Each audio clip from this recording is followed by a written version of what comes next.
আমাদেরকে বিভিন্নভাবে ওনারা আক্রমণ করেছেন। আক্রমণ করার পরও ওনারা কিভাবে আমার নানিকে মৃত্যু সনদ দিয়ে মৃত বানালেন। ভূমি রেকর্ডে নামের বিভ্রাট ও প্রশাসনিক জটিলতার কারণে কয়েক যুগ ধরে নিজেদের ১৩ একর জমি ফিরে পাচ্ছেন না শেরপুরের এক গারো দম্পতি।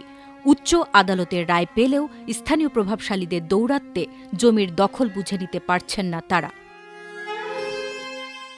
শ্রীবর্দী উপজেলার বাবেলাকোনা চান্দাপাড়া গ্রামের সুখেন দাওয়া ও তার স্ত্রী মেরিনা দালবত পৈতৃক সূত্রে পাওয়া ১৩ একর জমি কয়েক যুগ আগে স্থানীয় ইউপি সদস্য আফুজল হকের যোগসাজশে জমির জীবিত মালিককে মৃত দেখিয়ে ওয়ারিশ দাবি করে জমিটি দখলে নেন তাদের প্রতিপক্ষ পিরিলা দালবত। পরে ১৯৯৩ সালে আদালতের দ্বারস্থ হন মেরিনা দালবত। ওই বছর তাদের পক্ষে রায় এলেও প্রতিপক্ষরা উচ্চ আদালতে আপিল করে। দীর্ঘ ৩২ বছর আইনি লড়াই শেষে ২০২৫ সালের মার্চে উচ্চ আদালতের রায় পান এই দম্পতি। কিন্তু রায় পেলেও জমির দখল বুঝে পাচ্ছেন না তারা। আমাকে মৃত্যু দেখাইয়া জমিন কাইরিয়ে নেওয়া, আমার ছেলে নাই, মেয়ে ছিল ৬ জন, একজন মারা গেল। মেয়ে এখন আমি বর্তমান অসহায়। ২৬ একর ১০ শতাংশের মধ্যে কিছু জমি তারা ভয় ভীতি দেখাইয়া দখল করছে। দখল করা যদিও তাদের কোনো নাই, কাগজপাতি নাই। তারপর আমরা এখন জজ কোর্টে আমরা মামলা রায় পাইছি। রায় পাওয়ার পরে এরা বিপক্ষরা হাইকোর্টে আপিল করছে। হাইকোর্টে ৩২ বছর পরে আমরা এই বছর হাইকোর্টেও রায় পাইলাম। জীবিত থাকা সত্ত্বেও ১৯৮৫ সালে মেরিনাকে মৃত দেখিয়ে ২০১৯ সালে একটি মিথ্যা সনদ দিয়ে কারাভোগ করেছেন ওই ইউপি সদস্য। তবে এ বিষয়ে ক্যামেরার সামনে কোনো কথা বলতে রাজি হননি তিনি।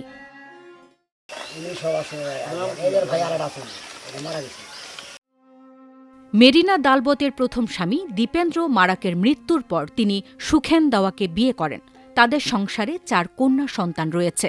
ছেলে সন্তান না থাকায় বিভিন্ন দপ্তরে ধর্ণা দিয়েও কোনো কার্যকর ফল পাননি অসুস্থ ও বয়োবৃদ্ধ এই দম্পতি। তাই সরকারের হস্তক্ষেপ কামনা করেন স্থানীয়রা।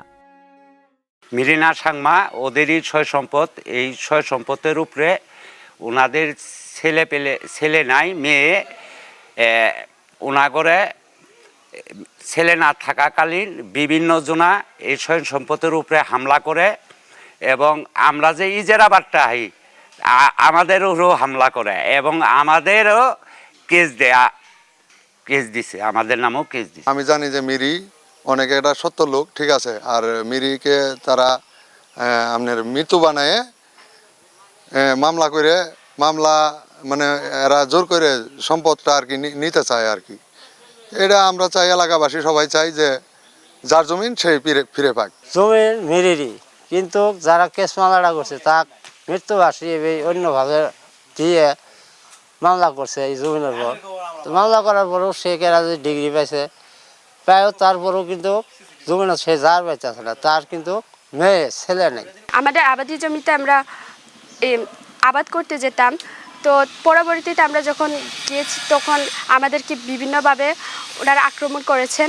আক্রমণ করার পরও তারপরে আমরা মামলা করা হয়, মামলা থেকে আমরা রায়ও পেয়েছি। রায় পাওয়ার পর আমার নানি তো এখনো বেঁচে আছে। ওনারা কিভাবে আমার নানিকে মৃত্যু সনদ দিয়ে মৃত বানালেন।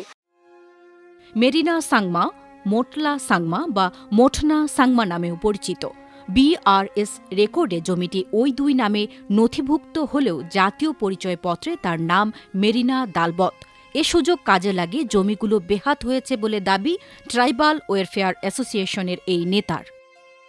তিজং মাত্র আমরা এলাকাতে জানি মোতলা এবং তিজনক মানে একমাত্র মেয়ে আছে মেরিনা। মেরিনা হয়তো যে কোনো কাগজ হইতে পারে, মোতলা মোতনা যে হইতে পারে, কিন্তু আসলে মেরিনাই একমাত্র এই তিজনক মানে একমাত্র মেয়ে বর্তমান আছে, এখনই বেঁচে আছে, সে মারা যায় না।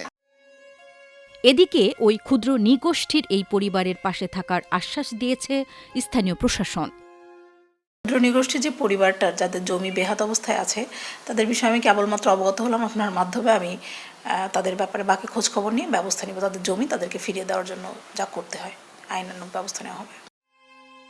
দ্রুতই জমিটি প্রকৃত মালিকের কাছে বুঝিয়ে দেবে প্রশাসন, এমনটাই প্রত্যাশা ভুক্তভোগী ও স্থানীয়দের।